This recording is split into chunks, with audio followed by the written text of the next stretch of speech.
Good morning children. बड़े घर की बेटी हम चैप्टर कर रहे थे। आज हम इसका लास्ट पेज कर रहे हैं। आज ये स्टोरी ख़त्म होने वाली है आपकी, ठीक है। तो काफ़ी छोटा वीडियो होगा, इसलिए मैं एक और वीडियो बना रही हूँ जिसमें मैं आपको पोइट्री भी पढ़ा रही हूँ, ठीक है। तो दोनों वीडियो आप ज़रूर देखिएगा।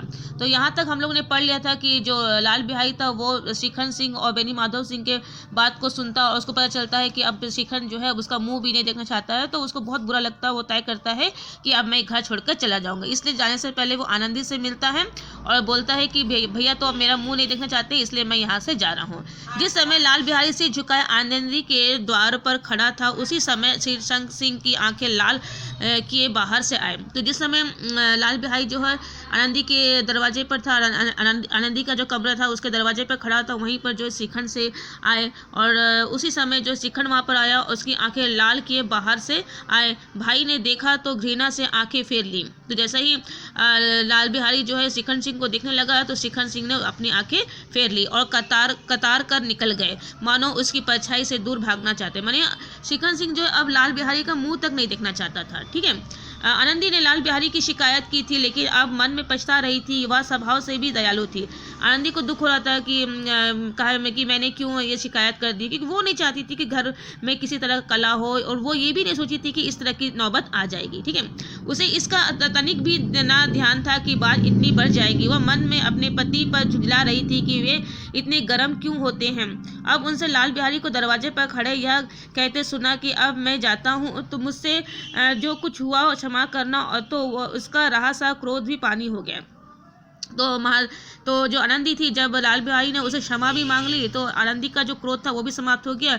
अब वो अपने आप को कोस रही थी कि मैंने क्यों इसकी शिकायत जो है शिखन से कर दी। फिर शिखन पर भी वो थोड़ा सा क्रोध हो रही थी कि इतना उनको गुस्सा क्यों आता है, ठीक है। मन का मैल धोने के लिए नैन जल से उपयुक्त और कोई वस्तु हो ही नहीं सकती, क्योंकि लाल बिहारी ने जो पश्चाताप किया, मैंने से वो क्षमा करना, तो सब कुछ रासा को मैंने लाल बिहारी ने रो कर जब आनंदी से क्षमा मांगा तो फिर आनंदी ने उसको माफ़ भी कर दिया। शिखन को देखकर आनंदी ने कहा, लाल बाहर खड़े बहुत रो रहे हैं। तो फिर वो अंदर गई कमरे में कि लाल बिहारी शिखन भी वहाँ पर आ गए थे कमरे में। तो वो गई लाल बिहारी के पास और बोलने लगी, देखो कि तुम्हारा जो लाल बिहारी जो है वो बाहर में खड़े रो रहे हैं। तो शिखन बोल रहा है कि मैं क्या करूँ, भीतर बुला लो, मेरी जीभ में आग लगे, मैंने कहाँ से झगड़ा उठाया।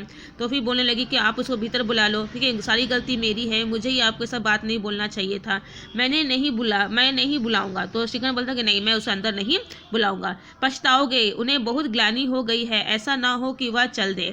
तो आनंदी फिर समझाती है शिखन को कि देखो वो पछता रहे हैं, अब कोई पछताए और अपनी गलती की क्षमा मांगे तो हमें उसे क्षमा कर देना चाहिए।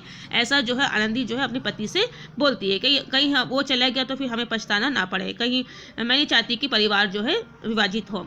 शिखन सिंह ना उठे, इतने में लाल बिहारी ने फिर कहा, भाभी भैया से मेरा प्रणाम कह दो, वे मेरा मुंह नहीं देखना चाहते, इसलिए मैं अपना मुंह उन्हें ना दिखाऊंगा।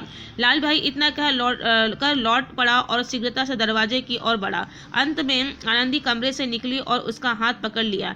लाल बिहारी ने पीछे मुड़कर देखा और आंखों में आंसू भर कर बोला, मुझे जाने दो, कहाँ जा रहे हो। तो जब ये सब बातें जो है लाल बिहारी भी सुन रहा था, तो फिर से लाल बिहारी ने एक बार आनंदी को कहा कि भाभी मैं जा रहा हूँ, भैया मेरा मुंह नहीं देखना चाहते तो मैं उनको अपना मुंह नहीं दिखाऊंगा। तो वो बाहर निकलने ही चाह रहे थे कि आनंदी अपने कमरे से निकल के उसको हाथ पकड़ लेती है और उसे रोकती है कि तुम यहाँ घर छोड़कर नहीं जा सकते हो, कहाँ जा रहे हो, तुम यहाँ से जा नहीं सकते हो, ठीक है। तो फिर मैं जहाँ कोई मेरा मुंह ना देखे। तो कहाँ जा रहे हो, आनंदी पूछ रही, तुम कहाँ जा रहे हो। बोले ऐसी जगह जाऊँगा जहाँ पर कोई मेरा मुंह ना देखे, ठीक है, मैं तुम लोगों के साथ रहने योग्य नहीं हूँ। लाल बिहारी बोलता है कि अब मैं आप लोग के साथ में रहने योग्य नहीं हूँ, इसलिए मुझे जाने दीजिए, तुम्हें मेरी सौगंध, अब एक पग और भी आगे ना बढ़ना। तो फिर आनंदी जो है अपने देवर को अपनी सौगंध देती है, बोलती है कि तुम्हें मेरी सौगंध, अगर तुम मुझे सचमुच अपनी भाई मानते हो तो तुम यहाँ से एक कदम भी आगे नहीं बढ़ोगे।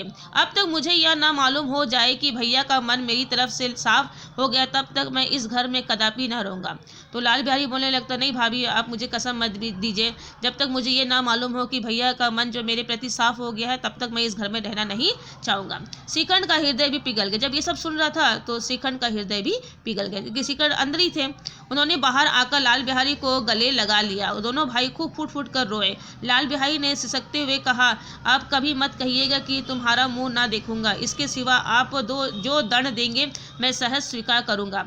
तो लाल बिहारी बोलने लगा कि भैया कि फिर शिखंड आता है, फिर अपने भाई को गले लगा लेता है और दोनों भाई रोते हैं। और फिर लाल बिहारी बोलता है कि भैया आप ऐसा कभी मत बोलिएगा कि आप मेरा मुंह नहीं देखना चाहते हैं, भले ही आप मुझे दंड दे दे लेकिन ऐसा मत बोलिएगा। शिखंड ने कांपते हुए स्वर में कहा, लल्लू इन बातों को बिल्कुल भूल जाओ, ईश्वर चाहेगा तो फिर ऐसा अवसर ना आएगा।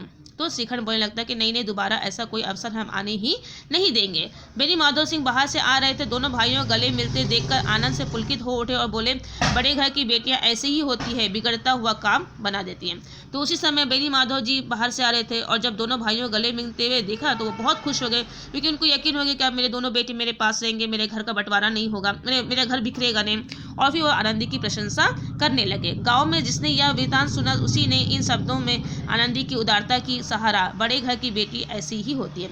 और सब लोग जो है आनंदी की प्रशंसा करने लगे और बोलते कि बड़े घर की बेटी ऐसे होती है जो बिगड़ते हुए कार्य को भी बना देती है। और इस तरह से लोग जो है आनंदी की प्रशंसा करने लगते हैं। और इस तरह से आनंदी ने भी अपने सूझबूझ से, अपनी बुद्धि से जो है अपने परिवार को बिगड़ने से बचा दिया। उसने बता दिया कि बड़े घर की बेटियां भी जो है अपने परिवार को संभालना अच्छी तरह जानती है। ठीक है, तो ये था आपका बड़े घर की बेटी। You go through the story.